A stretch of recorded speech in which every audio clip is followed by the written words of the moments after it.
Hello everybody and welcome to the United Stand. This is your Manchester United Transfer Daily, sponsored by Unibet. If you're not getting enough transfer news and breaking news from the United Stand, make sure you click the link in the video description and get over to the Unibet vlog. All the latest transfer news and breaking news on there. Really good writers. In fact, a very good article you should all read.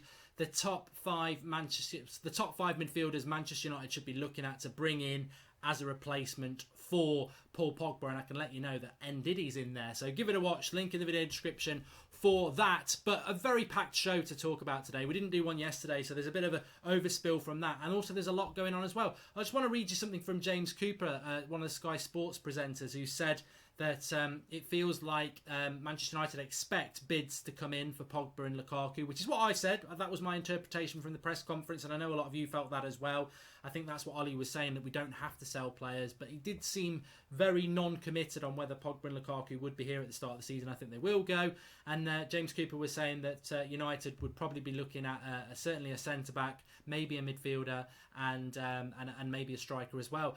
I mean, one midfielder is just not enough, is it? One midfielder is just not enough. Manchester United needed two, even if Pogba stayed. If he goes, they need three. So I just worry. I do worry about Manchester United's midfield, and I think, are we just going to sign one and then trust in McTominay and Fred and Pereira and Matich? I mean, Jesus Christ. I mean, it would really, really, really worry me if we sold Pogba and maybe brought in just Mario Lemina. I mean, let's just start off with Mario Lemina, actually.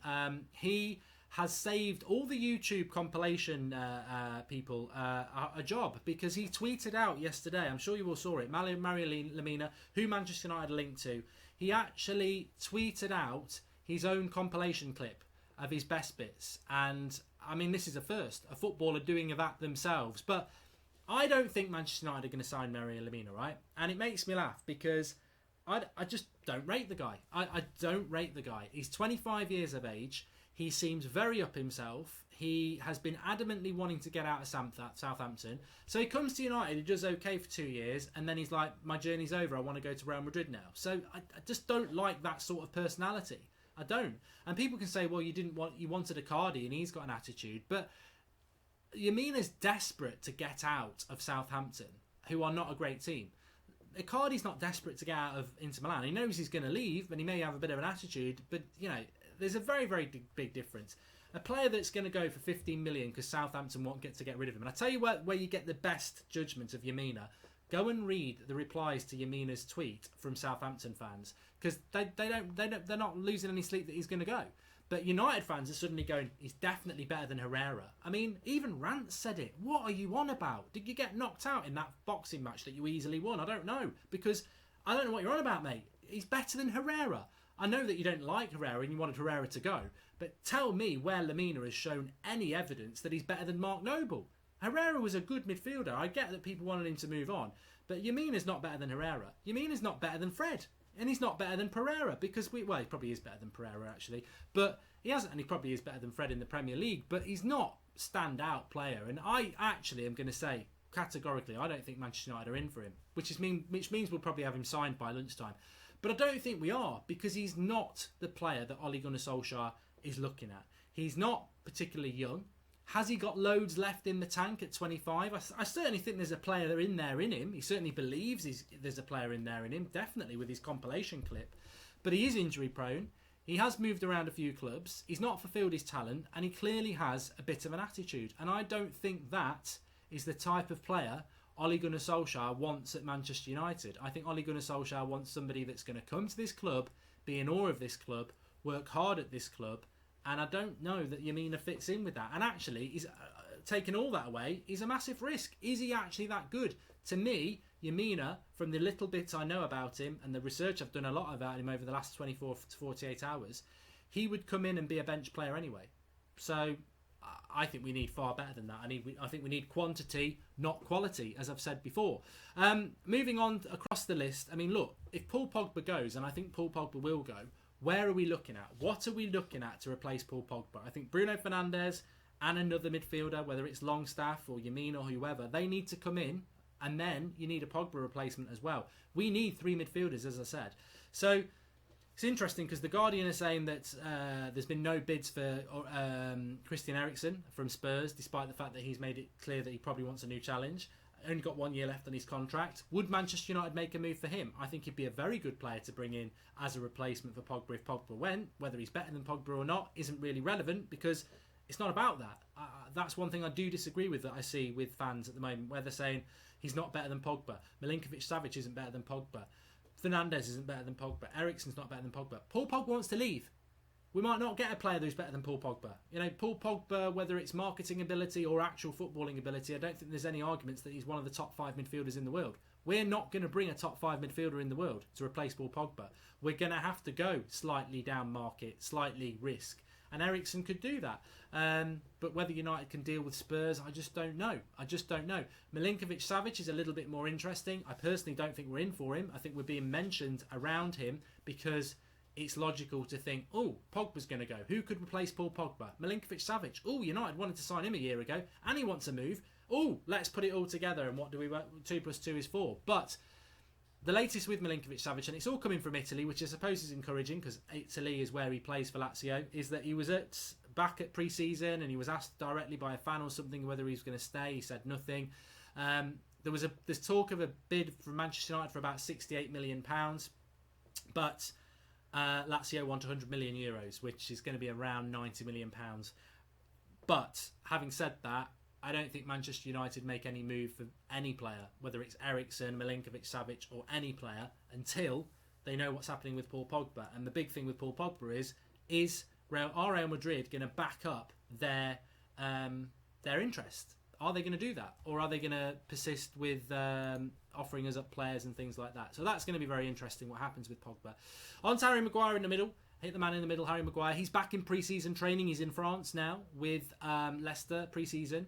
So will there be any movement on that? I don't think so. I do think Harry Maguire will come to Manchester United. The only thing that will prevent Harry Maguire coming to Manchester United is if we do something ridiculously exciting, like we suddenly get Napoli suddenly say Koulibaly's available, or De Ligt's deal collapses and Mino Raiola goes, you can have De Ligt if you let Pogba go, something like that. I think Harry Maguire will be a Manchester United player because I don't think we'll get Koulibaly or De Ligt. I think what's going on here is interpreting what Ole Gunnar Solskjaer said. Whether you think Bruno Fernandes is coming like I do or Harry Maguire like I do, they're not imminent. These are patient deals, as Ollie said. We're patient. We're not going to overpay. So United are negotiating these deals out. I think Harry Maguire wants to come to Manchester United, and I think that Manchester United will get the deal over the line. We mustn't discount the interest from Man City, though. We mustn't discount it because you just don't know. But everything I think suggests Harry Maguire will come. When he will come, he might not come till August. He might come next week. I don't know.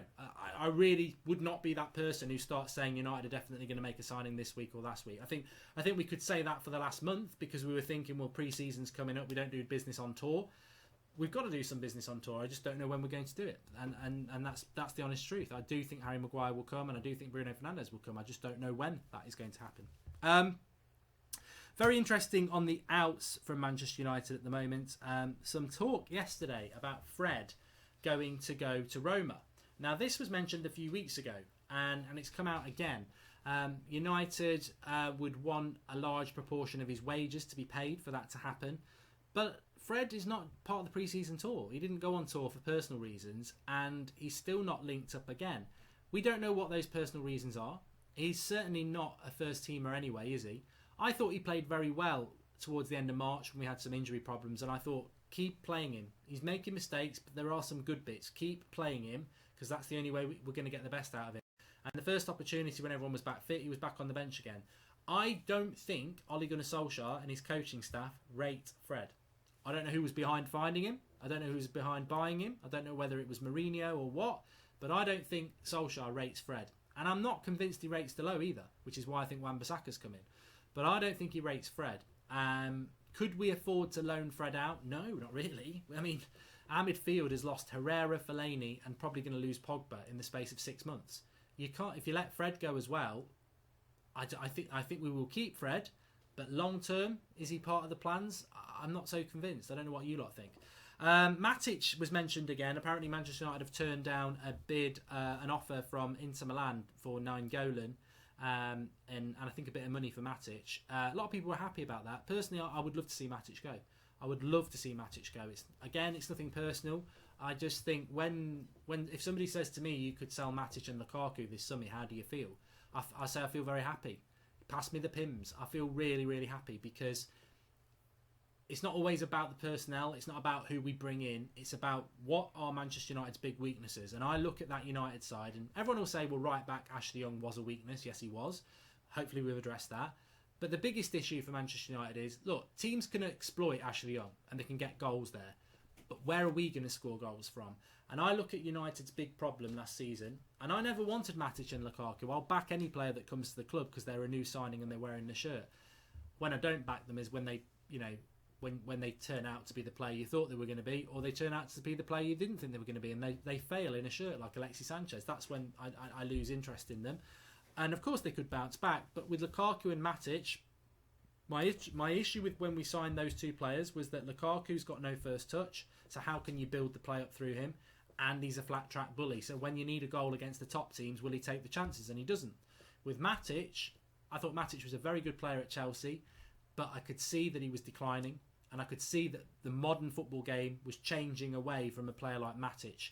Matich is a powerful player, but he's not particularly quick. He's not particularly a flair player either, and he's too slow. He's too slow, and he slows us down. When he gets the ball, he likes to take 5 or 6 touches before he passes it sideways 5 yards. He's slow. You watch him against teams like Liverpool and Man City who harry him. He gets swamped. On the break, he's slow.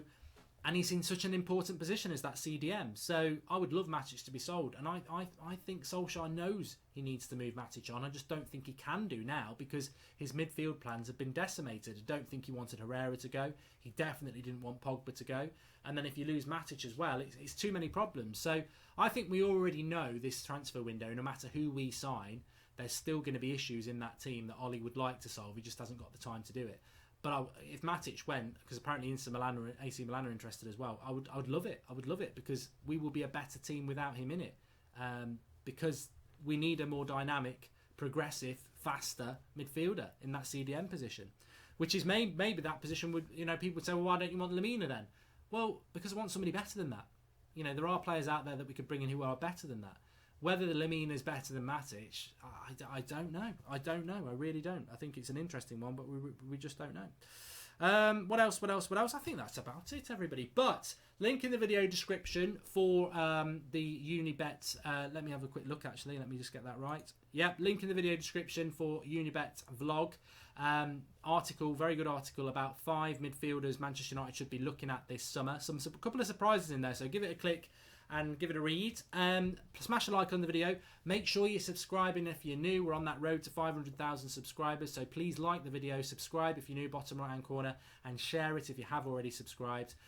We'll be back again at lunchtime with the Flex vlog out in Perth. Very good one coming up for you today, and I'll be back again tonight at 8 o'clock.